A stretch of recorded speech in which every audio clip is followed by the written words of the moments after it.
বাংলাদেশ জামাত ইসলাম আমরা এই দেশে দুর্নীতিমুক্ত একটি বাংলাদেশ গড়ে তুলব ইনশাআল্লাহ। আমরা প্রমাণ করেছি। অনেকে বলে জামাত ইসলাম কি দেশ চালাতে পারবে? ইয়েস। কেন পারবে? আমাদের দুইজন মন্ত্রী তো ছিল, তারা যেমনিভাবে দুর্নীতিমুক্ত ছিল তেমনিভাবে অত্যন্ত যোগ্যতার সাথে মন্ত্রণালয় চালাতে পারছে। তো দুইজন যদি পারে আর 10 জন দিতে পারবে না? বিসমিল্লাহির রহমানির রহিম। নাহমাদুহু ওয়া নুসাল্লি আলা রাসূলিল কারীম। মাননীয় সভাপতি, আজকে উপস্থিত বিদগ্ধ এবং আলোকিত জাতির বিবেক হিসেবে যারা খ্যাত, সেই সম্মানিত উপস্থিতি, সাংবাদিক বন্ধুরা, আসসালামু আলাইকুম ওয়া রাহমাতুল্লাহ। সময়টি অতি পবিত্র, দিনটি অতি পবিত্র, কারণ এই সময়ে আল্লাহ রাব্বুল আলামিন সমস্ত ভালো কাজকে বহু গুণে বাড়িয়ে দিয়ে আমাদের ভাগ্যের সওয়াব নির্ধারিত করে। এই সময় একটি নফল ইবাদত ফরজ ইবাদতের সময়। একটি ফরজ ইবাদত 70 গুণ বলা হয়েছে, 700 গুণ বলা হয়েছে, এর মানে যে নিউমিয়াস অসংখ্য বেশি ফায়দা। এটা মুসলমানদের জন্য একটা বিশেষ ব্লেসিং এবং আমাদের মুক্তির জন্য এই শর্টকাট ওয়ে ফান্ড। আমি আজকের এই শুভলগ্নে আপনাদের সবাইকে রমজানুল মুবারকের অভিনন্দন জানাচ্ছি এবং অ্যাডভান্স ঈদ মুবারকবাদ জানাচ্ছি।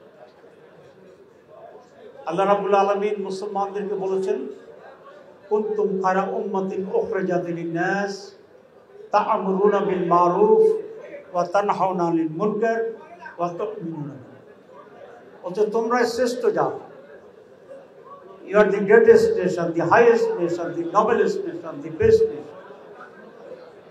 এবং তোমাদের সৃষ্টি করা হয়েছে নাস, মানুষের জন্য।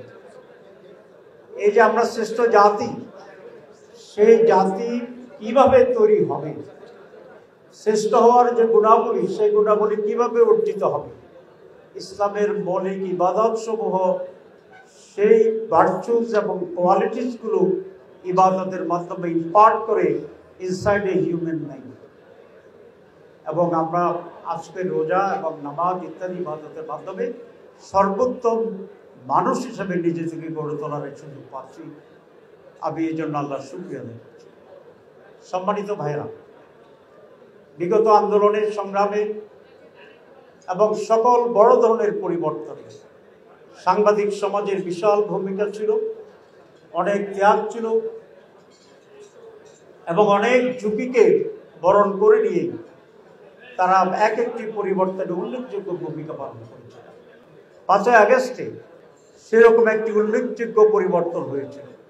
কিন্তু আমাদের দুর্ভাগ্য হচ্ছে এই, আমরা 200 বছর ব্রিটিশ বেনিয়ার বিরুদ্ধে সংগ্রাম করে 47-এ স্বাধীন হয়েছিলাম, কিন্তু আমরা স্বাধীনতা ভোগ করতে পারি।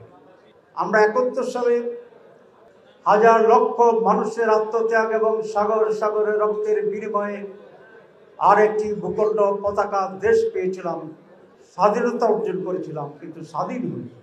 আমরা 2024-এর 5ই আগস্ট ঠিক সেরকম আত্মত্যাগের এবং বিশাল অসাধারণ অতুলনীয় একটি ঐক্যের মাধ্যমে আমরা দ্বিতীয় স্বাধীনতা পেয়েছি বলে বলছি, কিন্তু 5 এবং 6 মাসের ব্যবধানে মনে হয় সেই অর্জনও কিছুটা ফিকে হয়ে যাচ্ছে।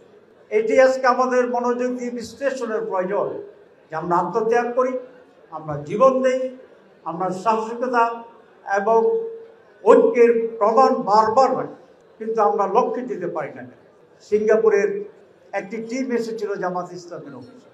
আমি জিজ্ঞাসা করেছিলাম, সিঙ্গাপুরে যে স্মল সিটি স্টেট, তোমরা এত অল্প সময় 67-র পরে তোমরা এত উন্নত হলে কি করে? খুব সিম্পল জবাব দিয়েছিল যে আমাদের সৌভাগ্য যে আমরা একটি সৎ এবং যোগ্য নেতৃত্ব পেয়েছিলেন, নেতা পেয়েছিলেন, আপনার সাংবাদিকরা জানেন, তার নাম লি কুই। আর তার বিপরীতে আমরা বারবার রক্ত জীবন দিয়ে ব্যর্থ হই কেন? কারণ আমাদের দুর্ভাগ্য হচ্ছে আমরা অসৎ এবং কম যোগ্য নেতৃত্ব দ্বারা বারবার প্রতারিত হয়েছে এবং পরিচালিত হয়েছে। আজকে বাংলাদেশে যদি সেরকম একটি স্থায়ী পরিবর্তন দরকার, তাহলে দুর্নীতিমুক্ত বাংলাদেশ গড়ে তুলতে হবে। সেই জন্য বাংলাদেশের স্বাধীনতার সার্বভৌমত্বের ব্যাপারে আপসী লক্ষ্য থাকতে হবে। একটি সাস্টেইনেবল কন্টিনিউয়াস ডেমোক্রেসি এবং ডেমোক্রেটিক এনভায়রনমেন্টকে আমাদের নিশ্চিত করতে হবে এবং বাংলাদেশে একটি অবাধ সুষ্ঠু নির্বাচনকে নিশ্চিত করেই আগামী দিন আমাদের অগ্রসর হতে হবে। এই চারটি পয়েন্ট আজকে জাতীয় ঐক্য অত্যন্ত জরুরি। কে বলবেন যে আমরা দুর্নীতিমুক্ত হতে চাই না? কে বলবেন আমি ডেমোক্রেসি চাই? আমরা সকলেই বলছি।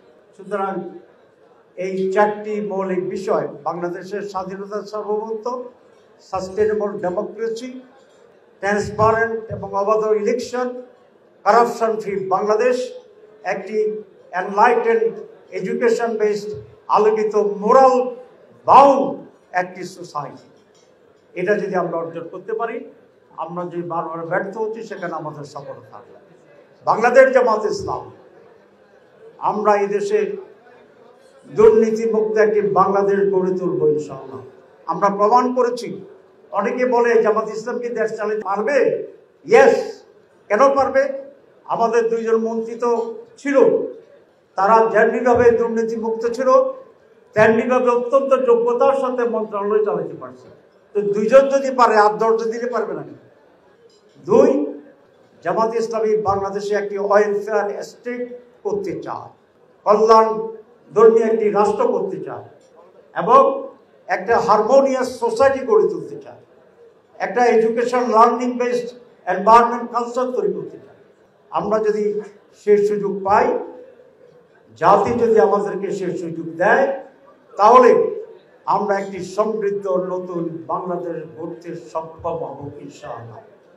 সাংবাদিক বন্ধুরা, আপনারা থার্ড স্টেট নেন, সাংবাদিকেরাই যদি ঐক্যবদ্ধভাবে সত্য প্রতিষ্ঠার সংগ্রামে একাকার হতে পারে, যে আমরা যাহা সত্য তাই লিখবো, যাহা সত্য তাই বলবো, যাহা মিথ্যা তাই লিখবো, যাহা মিথ্যা মিথ্যা বলবো।